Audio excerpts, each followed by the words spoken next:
Olha só que situação. O time aplica uma goleada daquelas, histórica, e no dia seguinte, o técnico, que era um campeão, simplesmente vai embora. Como é que pode uma coisa dessas? É justamente esse paradoxo do Flamengo que a gente vai tentar entender agora. De um lado a gente tem um placar que até é difícil de acreditar. 8-0 para o Flamengo, uma festa total em campo.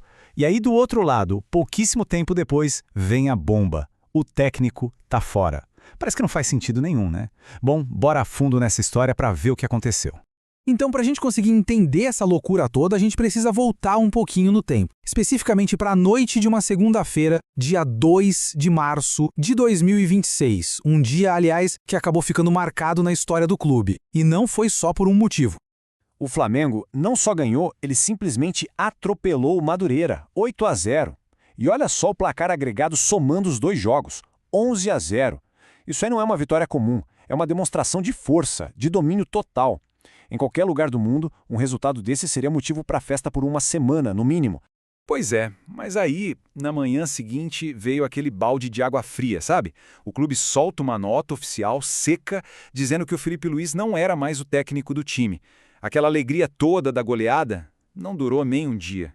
E o choque foi tão grande, mas tão grande, porque o Felipe Luiz não era um treinador qualquer, né? O cara construiu uma era de títulos ali, era um ídolo e daqueles incontestáveis, com história toda no clube.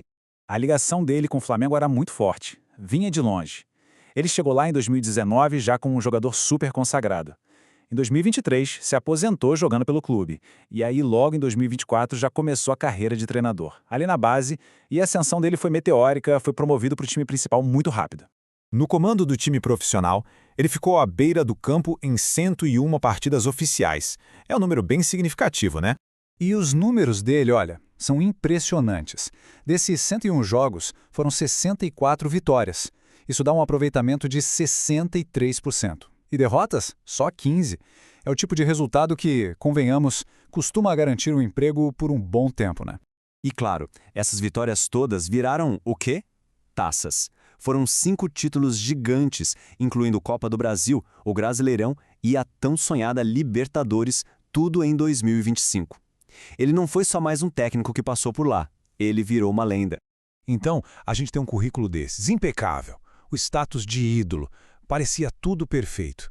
Aí fica a pergunta, como que essa história termina com uma demissão? A resposta, bom, ela está na lógica do futebol, onde a memória é curta e a pressão, principalmente num clube como o Flamengo, é uma coisa absurda.